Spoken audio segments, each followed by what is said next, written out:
Hopefully I'm live. Yeah, okay. Hi, everybody. It's Technique Tuesday here on TMFA. It is me, Dialect Coach Chris Lang.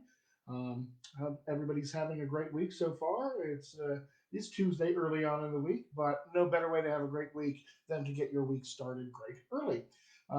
As always, if you're watching this Facebook Live video, please do say hello in the comments. I want to see who's watching this and who's here with me live. These are important for me that they are a conversation more than any kind of lecture that I could give you.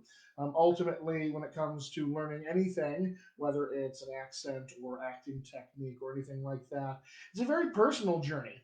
My journey is different than yours, different than another actors, these kinds of things. So I would like for you to say hello if you're watching this. I can see how many of you are out here watching this. Go say hello in the comments. Let me know you're here.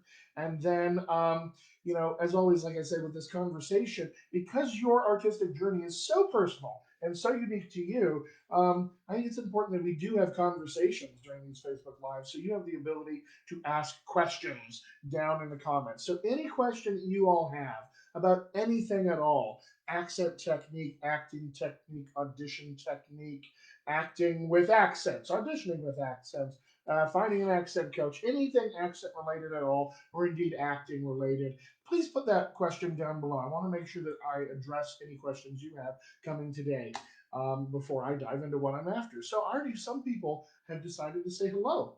And not everybody. So here we go. So we've got Eric Zasowski. I apologize if I butcher your names, by the way. Spelling is a poor guide for pronunciation, so I'll do my best. Let me know if I got it right. But Art, hello, nice to see you. Byron Allen says, "What's up?" All right, nice to see you, man. Melissa Anderson is here. Robin Collins, Robin, you're great. Says Daniel, Chris, I had to go buy an IPA beer since your talk last week. I have that effect on people. I tell you to go do things and you do them because they're good for you. IPA beers especially are good for you, but the International Phonetic Alphabet as well. Bask says, "Hey Chris, hey Bask, how you doing? Good to see you again, my friend." Christopher Mertel is here. Says, "Hey, some of you are new to me. I don't know some of you already, and that's great. Thank you for joining me here today. My goal in this Facebook Live is to cover um, a piece of technique that I think is crucial to your success with any piece of text you ever pick up on the face of the planet.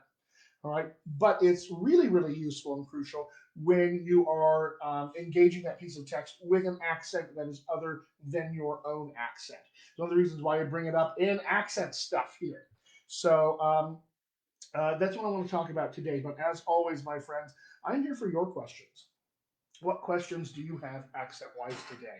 Um, just an FYI, this is probably going to be a little bit of a shorter Facebook Live than I usually do. Usually go about 45 minutes or an hour, but I have a client or two I have to see after this, so I'm probably going to be a little shorter today. I say that now, but watch, I'll talk for 45 minutes without thinking about it.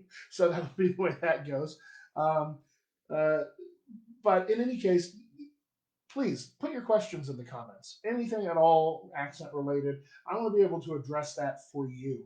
Wendy asks me onto TMFA here so that I can specifically address all of your accent needs and questions. I can moderate the accent questions and comments that go on throughout the page on a weekly basis, especially on places like Monologue Monday, Technique Tuesday. This is where I get to talk. But throughout the rest of the week, any accent stuff that you guys have, that is why Wendy has asked me here.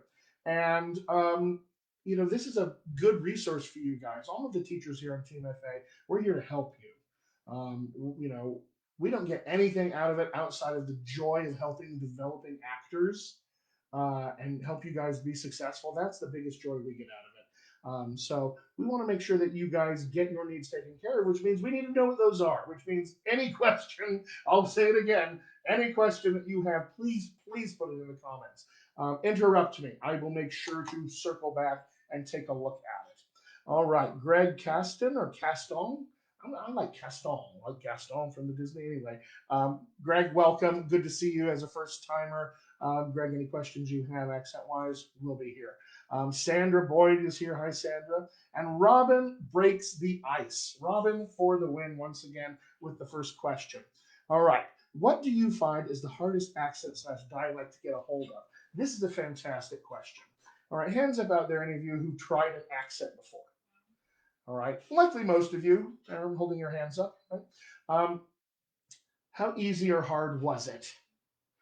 Kind of a subjective experience, and I'm willing to bet.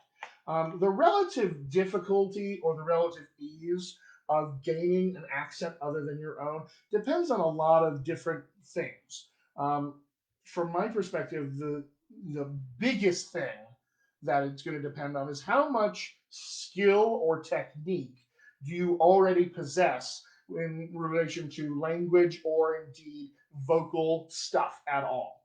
Because you know, there's really two ways to look at an accent you're taking on in terms of its ease or difficulty right away.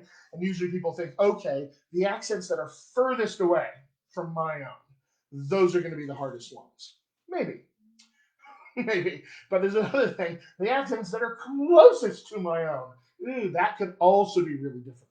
That can be a big challenge because deciphering the differences between your accent and one that's right here next to it, that's really close, figuring out those details, that can be just as challenging as say something that's further away.